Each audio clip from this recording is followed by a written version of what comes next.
And the class gift from the class of 2016, along with the coupon to Applebee's, is the show.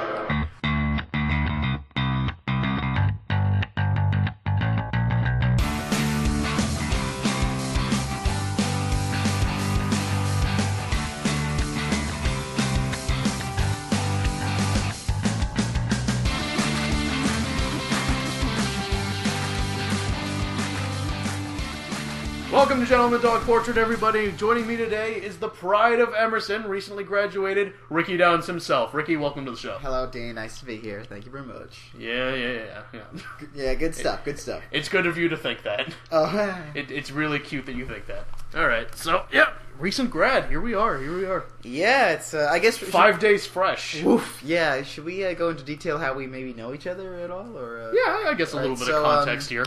So Dean and I went to the high school together. Dean was a grade above me. I was below. We knew each other actually in middle school in orchestra. Yeah, actually, you were Murphy. Please tell me, viola? Violin. Damn it! Yeah, it was violin. It was one of two options. Well, it's I one know of you didn't three. pick anything big, and you weren't a bass player because there was only three of us. Yeah, it was you, Ross Dinger, Kirk, and John. Yeah, John and James Meyer. Yeah. Okay, so five of us. Five of you guys. Yeah, solid five. Is that what they called us? That's what I called you. The Fat Five. Oh. And then in high school, yeah, if you're gonna believe this, I was in stage crew, which... What? Knowing him now, this is actually kind of a surprising thing. Yeah, So. well, I think even back then, it was like, wait, you're in stage crew? Exactly. Why? Exactly. And my mindset was that I had thought stage crew was a bit more... kind of at the beginning was more involved in like the creative process. No, we just build with wood. Kind of what I got there. Well, now I'm here. Well, it was a rounding out, if you can believe that. Yeah, and I think and eventually I got to work, and then I also like when they did the talent show, and like I got to act whenever I got the opportunity to and perform. It's very true. I think, and this is probably like my personal experience with you talking. I think we all just kind of like wrote you off as he's in stage crew. Oh well. More power to him. So we didn't really. So when you wanted to like do acting, we're just like, really? Oh, okay, all right. Yeah, no, but that was coming from like the top down perspective. People looking up to you. I don't have that perspective. Yeah, it was always. I think it was just always like he's in stage crew. What? Because then when I would perform, I thought it was pretty funny, and I thought you did have your own following. I thought it was good. But yeah, so that was that, and then eventually I did the comedy and talent show host. And which comedy was that? I did the. Was that in your senior year? I mean, I had a cameo as Ron Weasley. We don't talk about that though. That was the night. Of friggin' course, you were Ron Weasley. It was Ron Weasley in sophomore year. Then I was, and then I actually won my freshman year. I won like a good amount of money for my Star Wars reenactment. Freshman year, and then I hosted like talent show my senior year. I had a cameo in the senior show, senior show obviously. So that was cool, nice to perform, and also I did the morning announcements too. Oh yeah. So yeah, all right. Yeah, so I was performing in high school, just not as much. I can't remember who did the morning announcements during my year, but I do remember making fun of them during the senior trip. No, it was Brittany O'Halloran was. Brittany O'Halloran? No, Brittany Holloway did it. Brittany Holloway? I can find a Caitlin O'Halloran. O'Halloran. Yeah, you're right.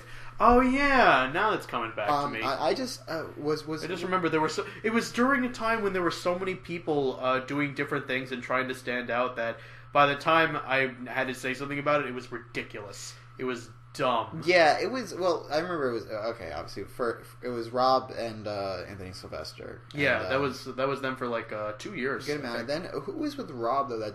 That your junior year, my sophomore year it was Rob and somebody else, but it wasn't Anthony because Anthony had been gone by then. Right. I don't know. We'll come back to that. Yeah, whatever. If we actually do remember it. Yeah, and 55 minutes in, it's that guy. That was who it was. But no, I guess high school is gone. So I guess we can talk about your colegio experience. Yeah, it was great. It was a blast. I really, really loved Emerson. I mean, it probably, they say it's the best 4 years for a reason. It really was. I mean, I got to do so much. What other school could you say you're the president of the animation club, you're executive producing 2 animated shorts in a comedy troupe on a comedy television show, and also spearing your own web series at the same time.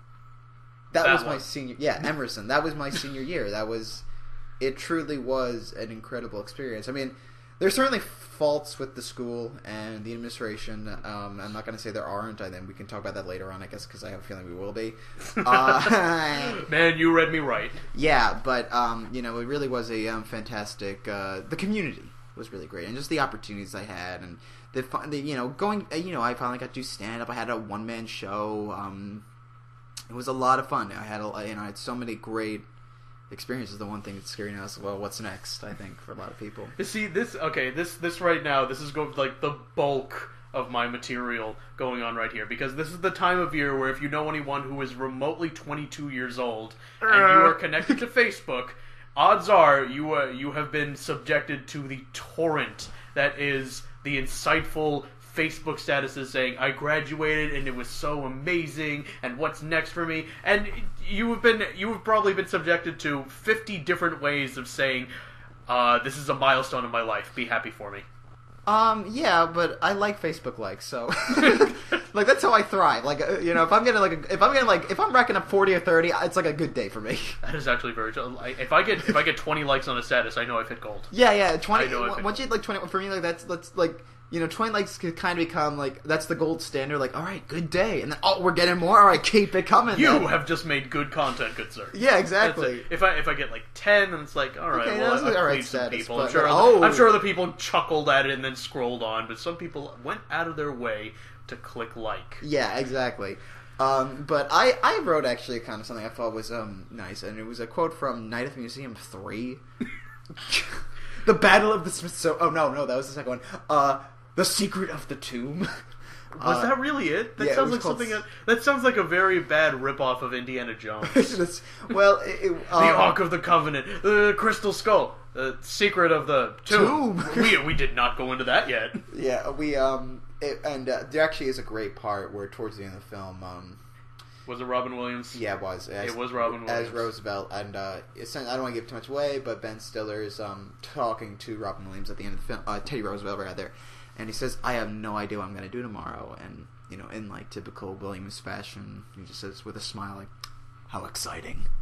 And, I was trying to find something something that wasn't going to be like indulgent, but also, this is an important time. So I'll mark it with that. And I think that's, because a lot of people were like, what am I going to do? I'm doomed. I'm screwed. Wow, that was really spot on. Oh, thank you, Mr. Child. Stop! I'm gonna hurt myself. But I understand that. I get that, and you know what? It's like I think it's an oversaturation, honestly. Okay. When it comes with a lot of people, okay, we get it. You survived college, good, but there's nothing really unique about what you're saying. You know what I mean? Like if it could be all culminated into one message, it's going to be the same flavor. And I think yours is like the sprinkling of paprika on top that like changes it. Yeah, and I have something coming out tomorrow, which I think is gonna like I made a goodbye video. Okay, there we go. That I kind of did, and I had a lot of fun doing that. I remember you did a goodbye video at high school. I did, didn't I? What was that? It was like I think it was during. Was it not one of your comedy routines? No, you said goodbye to someone Coffin. else. I said goodbye to Coffin. You said goodbye to Coffin. That was it. That was recorded. Yeah, that's on Facebook, actually. For the Ricky Downs fans out there who wish to see some exclusive high school... It was a goodbye Coffin. Yeah, goodbye Coffin. I'm like growing a pocket protector in my shirt. That's... Yeah. What's happening to me? Yeah, if you really want to dig back, 4 years? Yeah, 4 years. Yeah, that was and that's when... The crazy thing when I graduated high school was... it was the same year that Michael Scott left The Office. Yes, so and you did a whole thing. Yeah, it was so fitting. And it's crazy because when Patrick left, it was the same year The Office ended, and my family's a big, besides my mom, she hates it, but my family's a big Office family, which was nuts. And this year it was Colbert left. That was the thing that kind of like the parallel. And then also in high school, Harry Potter final movie came out too that summer. Which everybody's saying, my childhood is over. You didn't read the book. Shut up. No, even with the people that did read the book, I remember there were stories of friends of friends of friends who were like basically like crying up a storm. I'm like, come on, there's got to be more to it. Yeah, I mean, there's got to be more to what's going on in your life. And sure enough, they've clung on to another fandom. Yeah, I agree. I mean, so life goes on. I'm not gonna act like Harry Potter was not a huge part of my childhood, which it was. It was, but it wasn't. I'm not gonna say childhood is over. No, it's not, because then the same year the Muppets came out on Thanksgiving. So, like, your childhood's over, and also Star Wars is coming out again. So. We'll talk about that later on, but yeah. No, when it came to the Harry Potter the Harry Potter fans, I think, are a very unique microcosm. I will never of fans. forget a Facebook status you made in 2009. I'm not kidding. About like, I'm not going to the midnight show. I'm not going to watch a bunch of nerds complaining how the book, how different it is from the book. Those people should be hit with broomsticks, not writing them. Yeah, I'll never forget that. But it's like an interesting microcosm for two reasons. One, they really refuse to let go to the point where J.K. Rowling, like, she cannot do anything different. You know what I mean? Yeah. She did Tales of Beedle the Bard, and that, which I read. I liked that. Yeah, but I think it was met with like mixed reviews. Yeah. Mostly because people were like asking, "Where's Harry Potter?" Yeah, which Harry Potter? Then she wrote an adult book years later. Yeah. And I was like, "This isn't Harry Potter. This is naughty. Bring it back." And now I think the latest news was she's now doing like adult Harry Potter, like, officially. God, I hope not. I'm done. I just wish things could end. Yeah, and that's why I for a while I really revered the Harry Potter series, because it ended. It had its books. It had its movies. It ended how it was supposed to. Like, you don't see people talking about Breaking Bad now. Like, oh, what happened after that? What happened with Jesse? Like, no, it ended how it should have been. And whether you liked the ending or not, it did. It happened. I agree. I mean, well, there's Better Call Saul, but there is Better Call, but that's different. Yeah. That's different. Well, with Harry Potter though, it's also, I think it's also an interesting fandom because J.K. can do no wrong. Also, she really can, and she's actually been answering people's questions, which is like awesome of a creator. No, that is great. And another thing I have is, I mean, I'll say now, I know this is like heresy. I probably have a deeper connection to the movies than the books. I'm not the type of person who reads a book twice. If I read a book, I read it. I'm the same way. I actually cared more about the movies. So a lot of the stuff that people give the movies flack for, like, Peeves is the most useless character in all of literature. I don't care that he's not in the movies. Refresh me. Peeves is the poltergeist who hangs around. Because I read the 5th, 6th, and 7th books. Oh, you never read the earlier ones? I really didn't. Okay. I really didn't. Yeah, he's just poltergeist. I mean, there are issues that should have changed. Like, to this day, yeah, Voldemort should have died. You should have saw the body. You shouldn't have flaked away like he's Ember. I mean, it's a cool effect, but it is important that you see the body, because he's a man. He's a man. But I probably have a deeper connection, and like, so whenever I hear it wasn't in the books, it's like, get over it. It's an adaptation, my friend, an adaptation. But going back to college, because I want to keep this on track. Well, no, actually, one last point that I wanted to make. Yeah, sure thing. The Harry Potter fandom, aside from J.K. Rowling, like almost kind of like being coerced into writing another book. Have you ever heard of Harry Potter and the Methods of Reality? No. Methods. It's HPMOR. I'm subscribed to it on Reddit, which I think I'll just make that like a subreddit discovery if anyone actually like does those things. I've actually had people tell me, "Yeah, I heard of your suggestion. I didn't look at it." And I'm like, "Really? So what's the point?" But let's see, Harry Potter and the Methods of Rationality. That's the one. They have actually rewritten it to the point where it's like Harry Potter isn't being dumb about things. Like, I guess discovering the Chamber of Secrets and being like, "Oh, let's go in by myself." No, how about we get like some really smart people to come with us? The cops. Yeah. Well, the other one, the greatest thing I've ever seen, like one of the greatest internet finds, Harry Potter as written by Ayn Rand. It's a right. Harry, don't you care about your parents? They're there in the mirror. I made myself wrong. This information cannot help us with consuming markets. I think a better thing that I would rather reimagine Harry Potter as he is in Potter Puppet Pals. I'm Harry Potter. I'm so awesome. Yeah. I'm the best. Yeah. Quiet, Ron. Yeah, my favorite one was he's like, I'm Harry Potter. I'm totally awesome. Snape comes up to him. He's like, Mr. Potter. "You've been absent for 3 weeks," and you can actually hear it from his perspective. Like it's just Harry Potter. Yeah. And then he just punches him with a human fist. Plays a saxophone. That's it. I love it. See, you know exactly what I'm talking about. The other one is he kind of Star Kid. The Harry Potter musical is also Darren Criss did it. Oh yeah. He kind of played off that trope too, like the egotistical Harry Potter. Yeah, which is good. That's like it's like an interesting one. You know what I mean? Yeah, you kind of the only Harry Potter is probably like the only. He might be the least interesting character in the series. Kind of is. Because the only time you ever get like kind of that ego is when he's with Hermione. Like, well, I am the chosen one. Bonk. Well, because by all manner of reasoning, Hermione is better. You know what I mean? Yeah, she is. No, it should be Hermione Granger helps her 2 idiot friends out. Yeah. Hermione Granger and 2 idiot friends. God, you idiots!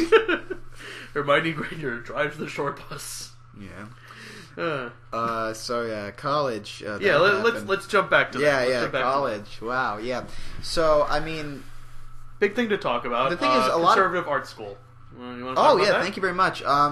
Ricky Downs, creator of a series called Conservative Art School. Yeah, so the idea about that, it's a political satire, which is about essentially Emerson is a very, I say in quotes, liberal art school, because this year particularly we've seen some of that hypocrisy come out. What was that? Well, try to explain it as neutral as possible. Okay, Emerson... 8 words or less. Okay, Emerson... While very kind to does a lot for the LGBT plus community, there's a severe lack of kind of emphasis and kind of incompetence towards racial and cultural. It's one of those. One of those issues. Yeah, cultural like kind of empathy and understanding. And this year there actually was, and towards the end of this year there was a protest which I intended to. I did attend. To kind of bring forth where a lot of people of color actually spoke about their own experiences at Emerson, which highlighted that insensitivity, and it kind of came to light because, well, first of all, I mean, we live in a bubble. Like the Ferguson and New York protests have kind of raised awareness of these issues and kind of discussed how they are kind of inbred to society and what's the next step essentially. Yeah, and you know what? But now that I think about it, I'm actually kind of glad that I graduated before all that like really bubbled up to the surface, because I don't think I would have liked to have lived in that climate. It was very. I mean, it was. I won't lie. It was a very, very tense environment. Mostly because it was part of a social justice program, and we would have been forced to discuss it. No, I didn't want to be like, I mean, institutionalized racism, but yeah. Yeah, no, I understand. It's an extremely touchy subject, and the really sad thing was just seeing, people that you love and care about, like, people of color having to kind of live, they truly did these incidents really did it really shook them up more than us, because this is. Yeah, no, and with good reason. And it was very upsetting. You wanted to show your support to these people who were who were not only being attacked, that you felt their community was being attacked, and thus they were somewhat. This kind of showed the lack of regard they had, and especially in the media when they use the word thug and things like that, and that kind of the connotation that has, and the fear that these issues raise for them, and so there's a level of sadness that was happening, and you obviously want to use your I guess your privilege in a way to do the best thing you can, but it was tough. It was tough to it was very, and it's also very sad because when there's such an emotional connection to an issue like that, it is kind of hard. But when you would just have somebody, the friend from high school who would just say, "You're overthinking. It's not like this way. Let me tell you how it's like it is," and then that's gonna unleash, that's gonna make someone hit a breaking point. Yeah, and then you see there's anger, depression, and it's a very tumultuous time. And the only thing, honestly, I think you could have done to be the right way is to reach a hand out. I'm here for you. I want to discuss. I want to make you feel safe. I want to do whatever I can understanding that understanding that privilege and trying to make it, what can I do to help you, essentially. And, the first step to that would be, acknowledging your privilege, trying to understand, trying to research and read about these issues, and try to figure out what you can do in your own life to resolve them, I think. That's the only thing anybody can do. And when you get enough people doing that, that's when progress can happen. I also believe, I like protests, but it's kind of scary. No, when there was a big Boston protest, and I was in my room terrified, thinking that my friends, my friends would, possibly be arrested or hurt. Mm-hmm. They were saying they were, the police were. Boston was much more peaceful than, Ferguson in New York, but there still were, there's just, there's an emotional connection you have with these people. They're your friends, you love them, and the fact that they could be possibly, killed because they were standing for what they believe for is terrifying, and it really brought up a lot of questions about where I think our country is and what we need to do to move forward and really provide that equality. So that's that, I guess. But I guess all you can really do is do the right listen. I think listening is important to people who are being affected by any thing like this. Whether it's an issue of civil rights, which is almost always, but whether it's race or gender or sexual orientation. Sorry about that. No, it's no worries. Yeah, Dean just stepped out, but I think listening. I think overall is the thing, and just trying to find that. I think if you can take anything positive from the conversation we just had, I think it's just finding that empathy and listening. I think listening is really important. I think a lot of times people might try to make the conversation about them when it really shouldn't be. That's like an issue that you gotta I think that's an issue that needs to be addressed before conversations happen. You know what I mean? Are you talking about the issue at large, or are you talking about yourself? Yeah, and because you can say I'm not a racist. That's not the point, though. Yeah, the point is that you could. I think that's what people have a lot of difficulty understanding is that it's not a question of you, and and nobody's trying to attack you. But it is important for you to understand that this is a much larger thing than you. Because it requires two different sets of thinking and two different solutions, I think. Mm-hmm. Because if you want to just get something off of your chest, then it's not really going to solve the issue at hand. But it's good to vent. Yeah, I agree. It is. Yeah, and I think it's important to provide. And Emerson, I think. And this year, Emerson actually, in response to that, even though I think the administration, the school itself, has its issues, the community, again, I mean, this was the year that there was a all-women of color theater troupe was formed. Oh, really? Yeah, and that's progressive. Yeah, and they it was school. It was student run, totally student run. She and the founder of the troupe actually won the president's citation, which was great.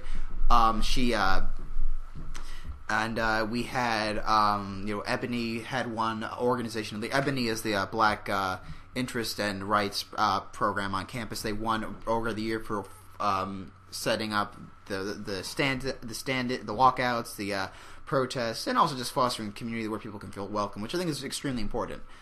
So good on them, and they're doing the right thing, and just keep it up. So that's that. And I think having a community is important. But I guess going back to a college grad life. Let's go back to college. Yeah, so which we were in college, just a different aspect of college. So I guess now that it's over, though, it's a question of that entire thing was kind of sparked at just telling people you created your show Conservative Art School. Oh my God! Yeah, wow. I mean, I didn't mean to let this snowball into that, but it was very poignant and very well done. Yeah, I just Conservative Art School essentially it's about a conservative goes to a liberal art school. There we go. See? Yeah, it's about a conservative goes to a liberal art school. It's very wacky, very silly. I play that conservative character. That is very true. Who was your inspiration for that? Because I was getting a very strong Stan Smith vibe from. No, not at all. It was actually a combination of Colbert, Dwight, but I think at the center of it all is actually Michael Scott. Really? Ricky really needs to be liked. And okay, he yes, needs to be liked. He needs to be liked. He needs to be loved. but he needs people to love him in according to his philosophy. So he will do nothing to enforce that philosophy. Now that you explain it like that, I totally get it now. Because I was like, okay, the philosophies of this, yes, Colbert, I can see that now, but also like the way it's presented is just kind of like Stan Smith from American Dad. Because they are very traditional values. Yeah. But it's also like, well, it's my way, the highway, dude. Yeah, the traditional value in the ever-changing world. And we did our third episode's coming out next week, hopefully. Very excited for that. I'm really excited. I think we said something very special in that third episode. I'm very proud of that third episode. And then we have a fourth. For the finale, we didn't have enough time to like kind of film it, so we did like a stage reading of it. But we filmed it, and it's like a multimedia. Like we filmed a little bit because what we had was like a lot of the actors were leaving in the spring, so we filmed their stuff in the fall. Like, okay, let's get these scenes done, and then whoever was remaining participated in the spring, like at the end of the year, like a reading, and that was a lot of fun. A little wacky, but it was fun.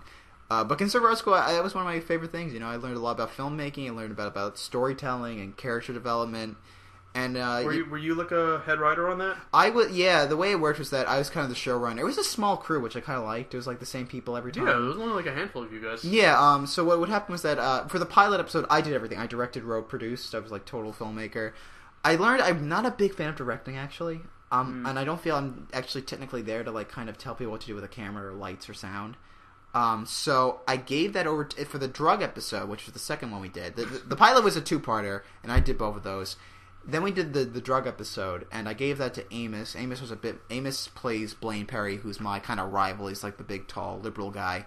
He directed that episode, and he had a bit more understanding of the technical aspects of it, and he has such a creative mind and where like shots can be and how can we tell this better. It worked really well. That actually shows because past week I actually watched the shows as like a refresher, just to like know what I'm really getting at. Because I said I like full disclosure, I said I liked Conservative Art School. I didn't, watch it. Oh, okay. But now I did, so cool. Now I'm not lying. Oh, good. So now I'm not lying. Any favorite characters at all? Joseph Stalin. How about that? Oh, Tommy the Commie! Yeah. Living Tom. Because he's like the ghost of drugs past, ghost of drugs now. When I'm the ghost of drugs present. Yeah. I also I had to take a step back and like, what? I'm watching this. Yeah, this is what I'm doing now. I know. Well, I love the crazy. That's what I want. I want just full out crazy. I think somebody described it like it's a live action political cartoon. That's a great way of putting it. That actually is. Yeah, and they wrote it. Last year they wrote an article about it in like the school newspaper saying Conservative Art School is if Stephen Colbert meets SpongeBob. It's like yeah, but that was that. I had a lot of fun. The third episode's coming out. We got our finale coming out, and then I'm going to make a box set. Yeah. Nice DVD box set because we already have the pilot and the How Tom and the Commie Stole 4th of July, which is one of my favorite things I just did at Long Island. Really? Yeah. On DVD. So Ricky Downs collection. Yeah, the Cry Richter collection. I tried. But yeah, so college. So that happened. That was a big element of it. There was my comedy troupe, Police Geese, which was a part of. They're great. That started my sophomore year by this guy Gene Meyer, big buff sport guy. So big buff sport guy. Big buff sport guy. Doesn't belong at Emerson. Like, does not belong at Emerson, but probably loved the school more than anybody. He's like very angry, and like he reminds. The best way I can describe Gene, he's Bill Hicks meets Sam Kisson meets just like unadulterated rage. He would scream and he would like shout and like he listened to grindcore all the time, but he was a really funny comedian. Like he was kind of like me. He like it is his own like kind of crazy persona, and he formed this comedy troupe because he got rejected from all the other ones, and I was rejected too. He knew me through class. He was like, "I want you to be my comedy troupe," and we had a lot of fun. And He graduated last year. We kept it going, and we had a really fun time. We did a lot of crazy sketches. I got to write a few. I didn't write that many, but I wrote a few. I got to perform a lot of times. And it was cool to see just so many different like styles of comedy coming together to create something. Because my comedy is so out there and weird. It's kind of cool to see kind of more like kind of down to earth of the other comedians, or kind of some of them have a bit more of a stoner edge. Yeah, well, I actually have a thing about that. I guess the story would be a lot more relevant with past guests, Dylan or Gerard, around. But my school had an improv group. Oh, okay. And the thing of it was, I thought it was like a giant secret because I had no idea how to join. But when I heard about it, like, they sounded like funny guys. They sounded like great people, and I actually did see a performance once. But they did, like, a Whose Line Is It Anyway? And I think there was, like, one or two people that, like, kept devolving it down to, like, sex jokes. Oh, okay. And I'm like, I get it, but it's really just expected of us now, isn't it? Yeah. College students, we find sex stuff funny. I mean, in Poliski's, there weren't that many. I don't think there were many. There were a lot of, because we were more, like, kind of DIY, whatever that means. They said, do it yourself? Yeah, they said they were more punk, essentially. I don't know if I buy the punk aspect. I think we were more like kind of edgy, I guess. A good sketch was kind of just like kind of, I think, exemplifies police cases that there's no dialogue. But a guy comes out, he walks on stage, center stage. He takes a sign out that says, the F word, blind people, and then two other people come out with their middle fingers flipping off the audience. Okay, yeah. First show, and I think that's I think you know that sketch more than ever. That kind of like that's who we are, like just that type of.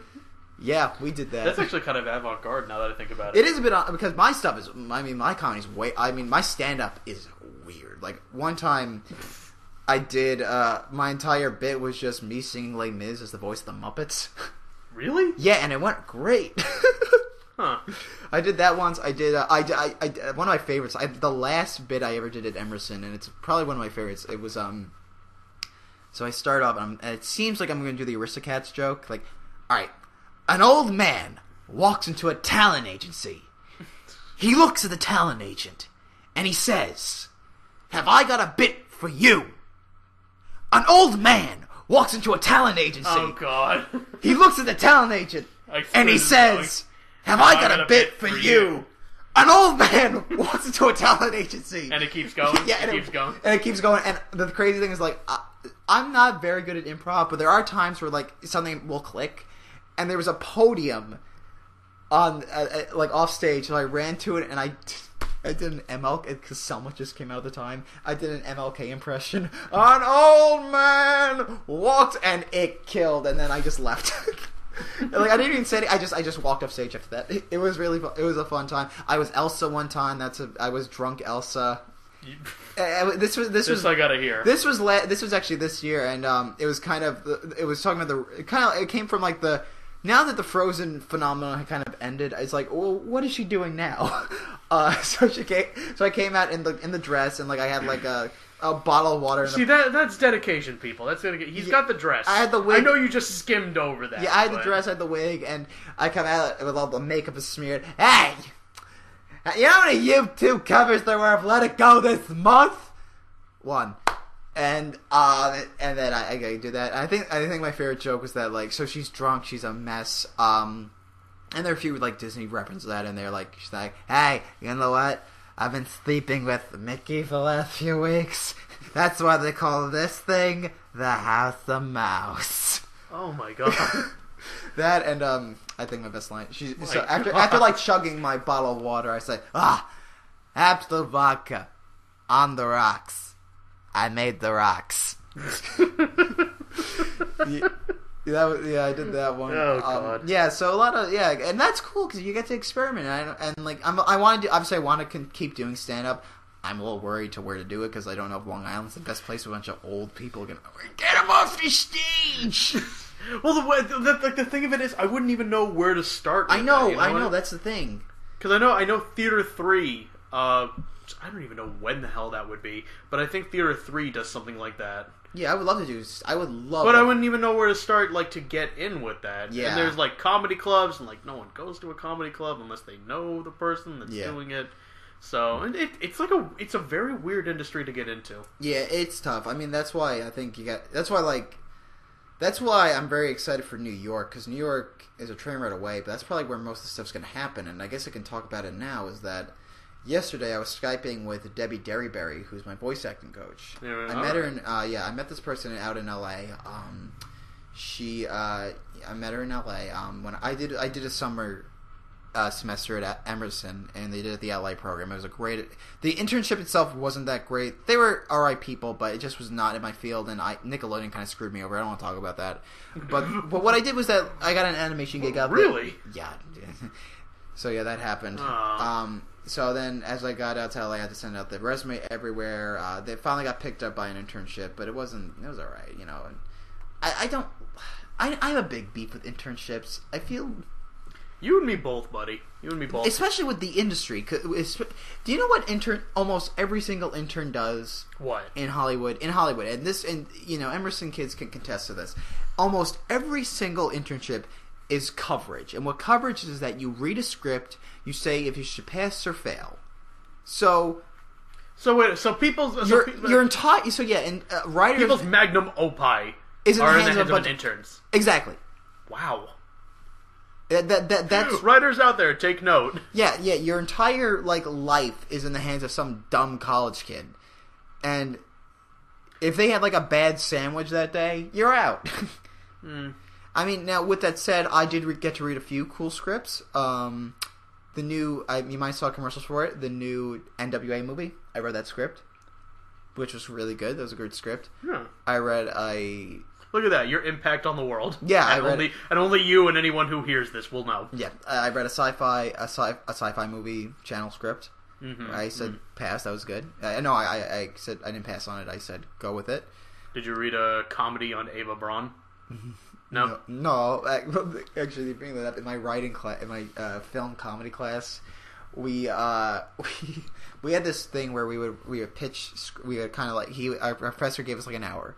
Write an outline for comedy, and then at the end of the class we had kind of a contest going on. We would all be a studio, and we would buy each other scripts, and then we would create a slate of the logo, a cast, a budget plan, and his friend who's a producer at Disney would actually write down if this film would make money or not. And it's a very good experience. I liked it a lot. Did yours make money? Yeah, we actually our studio did very well, and one of my ideas actually got very good regards. Really? I wrote an outline to this idea. We bought it from another studio, so everybody had kind of. Do I smell Gravity Falls spinoff? No, but this was written by Ricky Downs. It was actually a little similar, and actually it wasn't at all what I'm talking about. It was about a cowboy, a retired rodeo cowboy who goes to a retirement home and turns into a western, turns into the Wild Wild West. With his biker friend, and I think what got it was the cast I had was Harrison Ford and Morgan Freeman, and they said that's Big Bank. But we had written it. Just the topic was rom-com, and so we did an idea called My Führer's Wedding, and it was about. It sounds like Springtime for Hitler. It was about a young German farmer boy, a blacksmith rather, and the love of his life comes back from the big city to the little farm village, and she has a new boyfriend though, and he has to steal her heart away. She's dating Adolf Hitler. Oh my god! And we sold that idea, and the team who bought it got ripped a new one by this producer. Of all the ideas I've ever read, this is the worst idea. How dare you? How dare you insult the Jewish people like this? And we wrote it. So yeah, we wrote that one. We didn't. Thankfully, she never actually met us, because she probably would have killed us if we did. But yeah. How was I talking about Hitler? Oh yeah, Ava Braun. Yeah. So that's what you do in Hollywood. All these interns just read a bunch of scripts. They say yes or no. So. Yeah, it's a messed up system. I don't like it. Well, it's a system though. That's what they have. Yeah. So, because who else are you going to get to do that? That's what I want to know. Yeah. What, someone paid? Are you kidding? What? Yeah, so a bunch of. Was it a paid internship? It wasn't a paid internship, no. And also, I did a lot of stuff at that place where my friend Sarah, who a good friend of mine, she also worked there. They put the plug on that place because of her experience there. And I think... Wait, she was responsible for that? No, she talked to this... Well, she talked to the guidance counselor about it, and we had the same guidance counselor because we had the same place. And she said, "Yeah, Emerson's not doing any more things there," because she got a lot. They made her do a bunch of, and I got to do this stuff too. But the thing was that she rightfully complained. I should have complained, but I didn't. They put us on phone. One of the secretaries was out for a day, and they put us on phone duty. I got Monday. She got Wednesday and Thursday. And here's the deal. Okay, here it comes. Here it comes. That because I already deal with phones at my job, and I'm like, look, they directed you to the wrong department, but because I'm a nice guy, I'm gonna help you. Yeah, but it was not only was it one of the hardest things I ever had to do because I'm on phone with like Carl Weathers' talent agent, you know. Yeah. I have to make these like appointments. If I don't, like people's like days will be screwed up, and they showed me how to do this. Essentially, the problem was it's against the law. It was completely illegal. You cannot have an unpaid internship do the work of a paid employee. Okay, yeah, I can already see the problem with that. So they immediately, when Sarah talked to them about that, they pulled the plug immediately. So we were both that internship was over with us. All right. I went back my last day just to like say goodbye to everybody, but that was the end of that. Yeah, like super fast, speed, and I understand some people they do great in that environment. Not me though, and I learned, and I'm appreciative of that. Now I know I cannot do. If I'm going to be in this industry, I have to be on set, acting, performing, writing something. I cannot be behind the scenes. Yeah, behind the scenes. If that makes any sense. Yeah. Well, that's the soul sucking administrative stuff, which I've talked with people. I'm like, why are you doing this? Why don't you just get a desk job like me, and then slowly die inside? Yeah. Because you need people behind the desks. You know what I mean?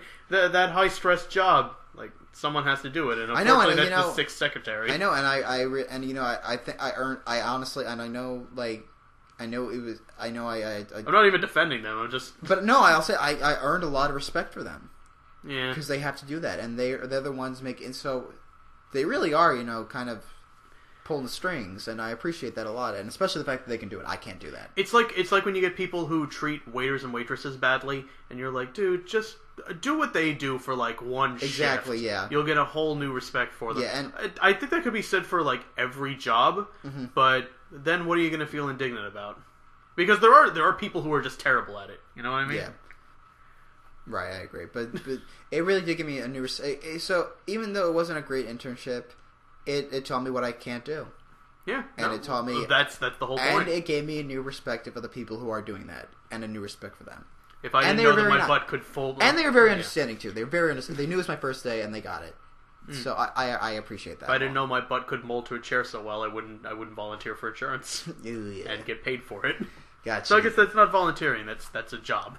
Yeah, and so but the thing was that as I was saying, I was on the phone with Debbie Derryberry, and I met her in L.A. and we did voice acting. We did like about 5 voice acting lessons together. And here's the crazy thing: I go into her house. Into her studio recording. There's a giant poster. Giant dinosaur. A giant poster of Jimmy Neutron. Wait, what? She's the voice of Jimmy Neutron. She's the voice... Really? Yeah, she's the voice of Jimmy Neutron. What? And we're talking. We talk shop. We talk about like, how was like the show and whatnot. She's amazing. She helped. We got an animation voice acting reel together by the end of the summer. She came. We Skyped in with her at Sweet Tooth. Really? Yeah, at my animation club, we Skyped in. She had like an interview.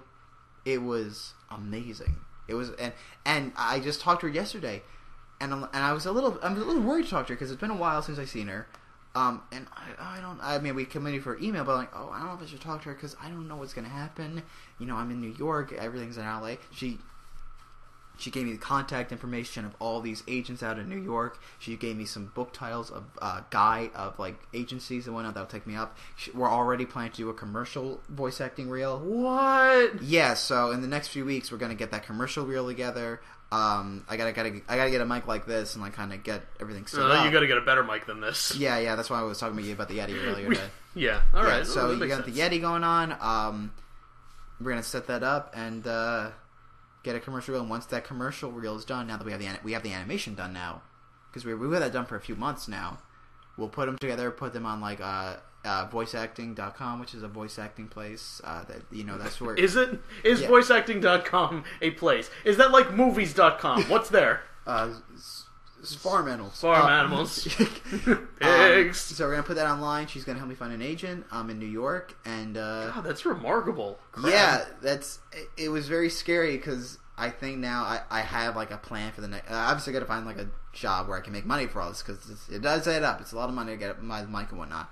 But now, well, that was going to be like the follow up with this if I was going to like hit all of the marks of generic questions that are almost like an interview. Yeah, but now I actually kind of have it pulled out, which I'm excited for. Not only that, but I did talk about like because she knows me. She knows that I'm passionate. She knows I want to do a lot. And she said like, and completely honestly, I don't think voice acting will help you get. Necessarily help you with writing animation because she said the writers I know write and the animators I know animate, but she also said, but listen, hey, there's companies out there they want multi-talented. She gave me some studios to pitch my ideas to. And well, what are some of those ideas? Sell me on 2 of your ideas. All right, I'm not even going to go with like your best one. I don't want you to pick. Well, I really want to actually. It's not animated, but I really want to fully adapt conservative art school into it. I really could. I think I could see it like on Adult Swim or something, or like a cable comedy show. I don't know. Are you familiar with Hellbenders? No. It's like, okay. Are you familiar with? I guess you wouldn't be, but they're animator online, Psychic Pebbles. I know Psychic Pebbles actually. Yeah. Psychic Pebbles and Oni. They did this show called Hellbenders, and like it's crazy. But they also talked. They must have talked on their podcast on this like 3 times by now. They've talked about pitching it to Adult Swim, and even they were shot down. I'm like, really? Huh? I would watch that on Adult Swim. Oh well, yeah. I mean, it's gonna take. I would like to adapt that. I also have an idea. I wrote a pilot about 2 Duck brothers who run a movie studio together. It was fun. Right. It's gonna need some work, but that one. But a conservative school is really the one I would like to see. I like that one. It's live action though. Could be a cartoon though. No, I mean if Children's Hospital can get on there. Yeah, maybe. I mean, it's also just one thing. I was just an example, like maybe Comedy Central or something, or maybe maybe like get into a full. I think a web series would be like the best way to start. Yeah, web series. Yeah, like get that going, and then like you would have something to showcase. Yeah, exactly. Yeah, and we do have like a solid trilogy. You do. You know what I would suggest if this is like a humble opinion and we're actually taking my opinion seriously? Minisodes. Like 15-minute segments on that. Yeah. We Amos wanted to do that. I mean, I wanted to tell the story I wanted to tell. Because there was a series that I liked on a YouTube channel called Geek and Sundry, called Learning Town, and it was done by musical comedic duo Paul and Storm. So you were already in for a treat if you already know their music, and it like went on 10 episodes.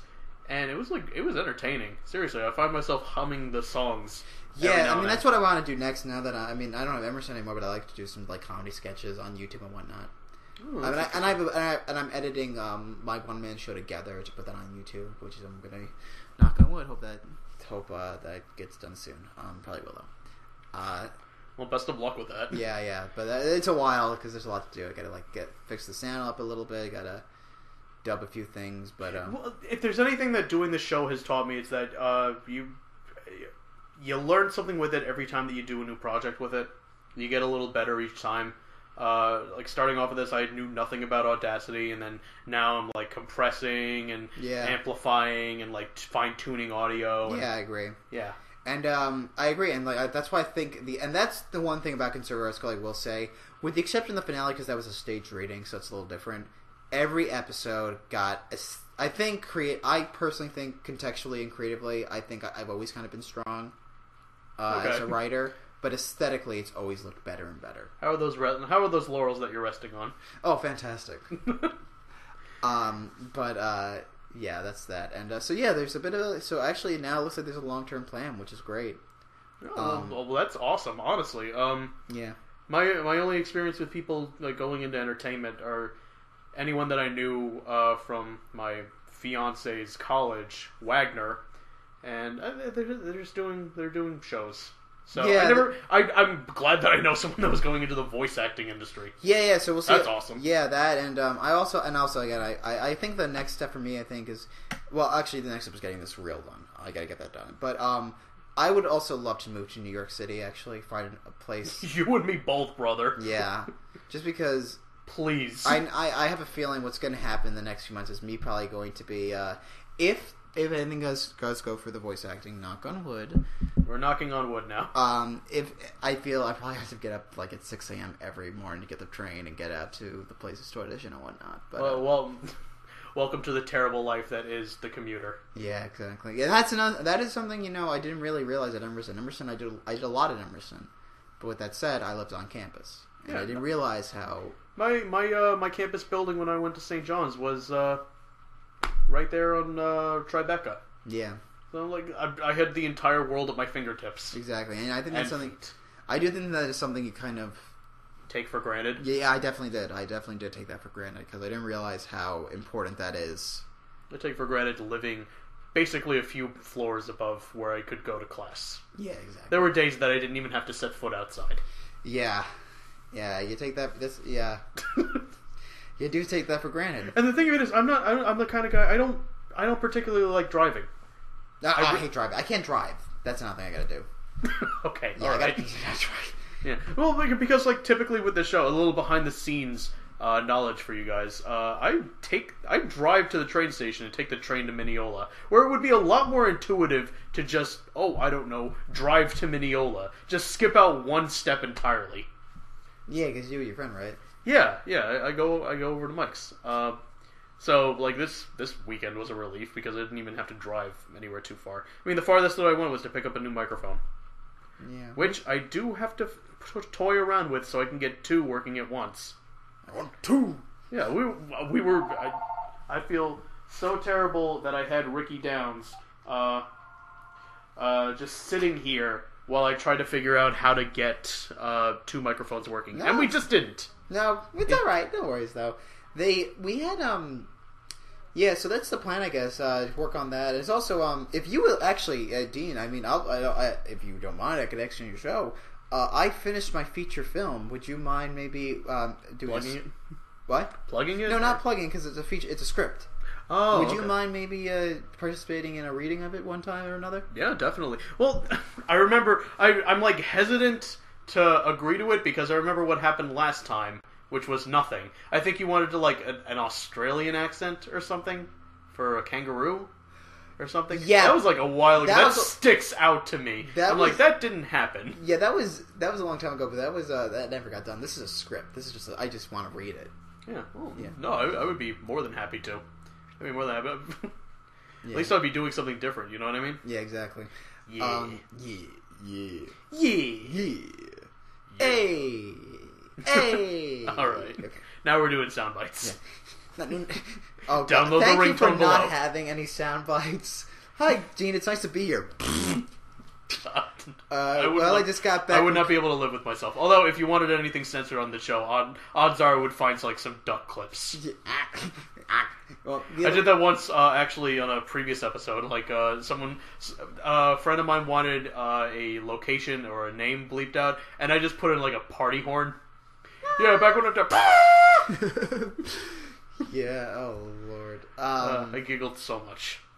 But yeah, but I think I prefer actually doing the train thing, just because there's a lot of waiting in between, so I feel kind of justified in just whipping out my laptop and just doing mini editing when I can. Oh, yeah, that's true.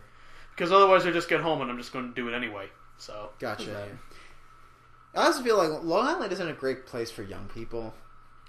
Of our it's age, very inhospitable, especially if you don't drive. Yeah, I agree. Because there is no immediate entertainment around us. It is suburbia hell, and I describe it to everybody that is not familiar with Long Island.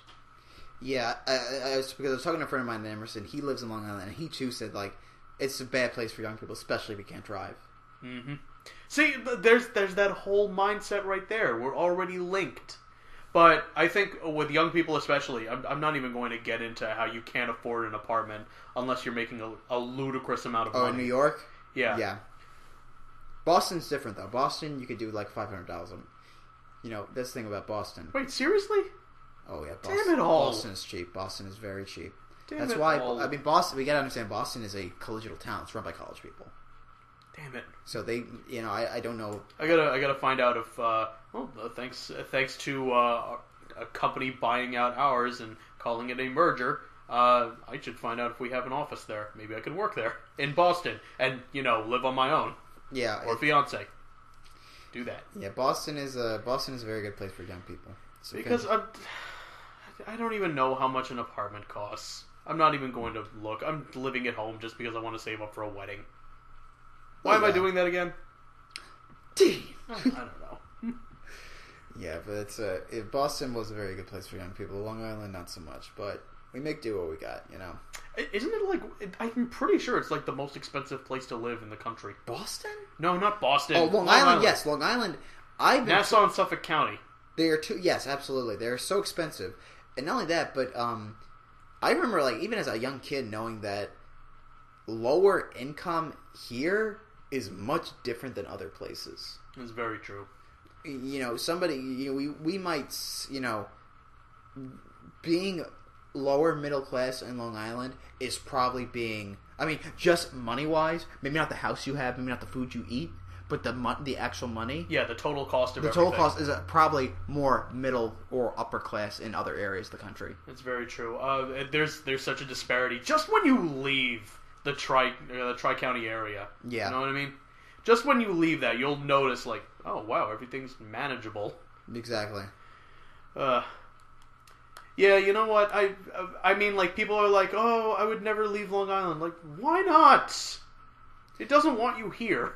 Yeah, it's just If Long Island was, like, humanized, I'm pretty sure it would hate everybody. Oh, yeah. Long Island would be just an angry... Very full of itself, too, I feel. Yeah. Maybe some hair gel. Yeah, hair gel, hangs up by 7-Eleven and wears flip-flops all the time and is very proud of that and needs to boast about how, yeah, I'm from Long Island. A good night out. Good night out would be Applebee's. Yeah. A fancy night out would be Olive Garden. Yeah, exactly. He would be the guy who treats himself higher. He would be an unbelievably snob who treats himself like the greatest regard, but he is the most... Maybe put some Four Loko in a champagne flute for good measure. You know what? I have never met anyone that does that, and if there's anyone out there who does know somebody, please let me know so I could just, like, seethe my hate into them. Yeah, an out there movie for them is... Go on, you. Guardians of the Galaxy. Like, that's as weird as I get, man. Okay, there we go. Thought train has left the station. Yeah. There we go. Although, you know what? You did bring up something before, but I think we're going to save that for the post show. You wanted to talk about. I did. Yeah. Are we coming to the end of the post show, or? I mean, we could. You know what? This feels like a good note to end on. All right. Well, this is the show. I'm happy for you that you graduated and all of that. Thank God you are not milking it for all it's worth and being very terribly inspirational. Yeah, I have a goodbye video. We'll see how that goes, but then that's it. Yeah, please. Is it already recorded? It is already recorded. Okay, I can't. Don't just let me know this much. Is it like over the top serious or over the top funny? If we can go between those extremes. All right. For the most part, it's over the top funny. Thank you. I have a serious. I have a kind of like a schmaltzy moment. Oh, okay. But then which quickly replaced by like a funny moment. I think you're entitled to a schmaltzy moment, but please, like, it's very oversaturated now. People, we get it. We're all proud of you, but this is life now. Yeah. That's the end of things. All right then. Cool. Bye, guys. Thanks for tuning in, everybody. Post show. I'm sure you're going to be hearing more of Ricky soon. Yay! Yay! See ya.